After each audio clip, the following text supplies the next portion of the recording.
5 tactical mistakes that went against Arsenal. Oh, sorry, that went against the Butlers FC.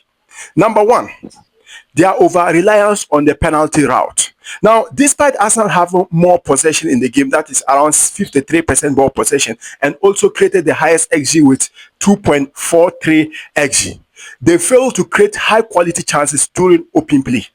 Now, this shows they are relying on only the penalty spot kick from Victor Koikere, shows their lack of clinical finishing. Arsenal had 15 total shots and managed only 3 shots on target. Out of that, they missed 3 big chances. They were inefficient. This shows that Arsenal find it very, very difficult to create high-quality chances in front of goal. Now, second is their midfield disconnect during transitions. Their midfield were so shambolic during transition. Now, Arsenal in build-up was getting it very, very difficult because Bournemouth sat in a 4-2-3-1 formation, and then because of that, Arsenal were finding it difficult to pass to the central. They were finding it difficult to play through the central midfield. What they did was try to play through the wings, struggled to progress the ball centrally to their attack. Declan Rice was the only one doing better in that particular midfield, but as a collective gap to the front line, leaving Gyökeres isolated for a long stretches of the game. Number 3 is vulnerability to deflected crosses. The first goal came through deflected crosses in the box. Now, Arsenal defensive positioning when dealing with second balls were very, very terrible in the box, were very sluggish. Now, allowing the team layer to be able to even react faster than their defense is something Arsenal defense that we know shouldn't allow that to happen.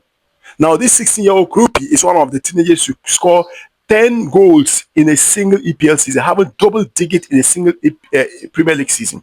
Now, let's look at number 4, late introduction of creative spark. Mikel Arteta started this game with Kai Havertz as a number 10, knowing fully well that your wingers are very, very poor in terms of creativity. From Madueke to Martinelli, all of them cannot create. And then you are starting Kai Havertz as a number 10 behind Victor Gyökeres, who up till now, we don't know his strongest position. We don't know if he's a number 8, number 10, number 9. He's just someone that can roam freely, pick up spaces and all those stuffs. So in the second half, Mikel Arteta decided to substitute to bring in Max Doman and also bring in Eberiche Eze. At the time that he was bringing them, it was not proactiveness or reactiveness. It was rather like he was under pressure, and because of that, it disrupted the team's rhythm. When you are making a changes, you should know properly what these guys should come and do. But instead of he was making those substitutions to just come and make things happen and chase the game. Number 5 is failure to contain the flick on. Now, the winning goal was a tactical lapse in aerial physical duels. When you look at Bournemouth, they won 58% of their aerial duels. And Alex Scott winner was as a result of that, because Ivan Nelson was allowed to win a flick on at the edge of the area far too easily, catching the center backs flat-footed. And that is crazy. So these are the 5 tactical mistakes that went against Arsenal. Now let's go to Bournemouth. What did Bournemouth do right? Bournemouth they had clinical efficiency. Now, when you look at Bournemouth, they didn't need many chances in this particular game. They had only 2 shots, 3 on target, but scored twice.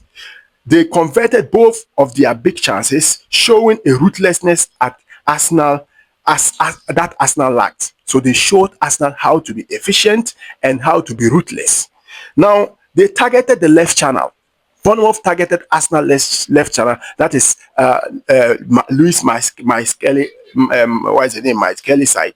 Now, Bournemouth opener followed clever build-up play down the left. They consistently targeted Adrian Truffert. When I was watching the game, every time Bournemouth get the ball, they were constantly targeting Truffert's side to exploit gaps when Arsenal fullbacks push higher to support the attack. Now, the Alex Scott performance today, he was very, very fantastic. He had he created the second goal, or he scored the second goal. He was the best player on the pitch. Beyond his goal, he completed 40 out of 44 passes and made 8 recoveries, effectively neutralizing Arsenal attempts to dominate the center of the park. Now, when you look at the high volume clearances, they were also there. Bournemouth didn't try to be too cute on the ball. What they did under pressure, they recorded 27 clearances and 46 recoveries, showing a safety-first defensive discipline that frustrated Arsenal late game crosses. Arsenal had 10 corners but couldn't convert a single one. Now, strategic discipline. They were very disciplined in how they defend, how they attack, and how they close the gaps on Arsenal. Now, even after Gyökeres equalized, Bournemouth didn't what capitulate or they didn't crumble. They maintained their 4-2-3-1 shape and remained patient and waited for the specific transition moment that led to Scott's 64th minute winner.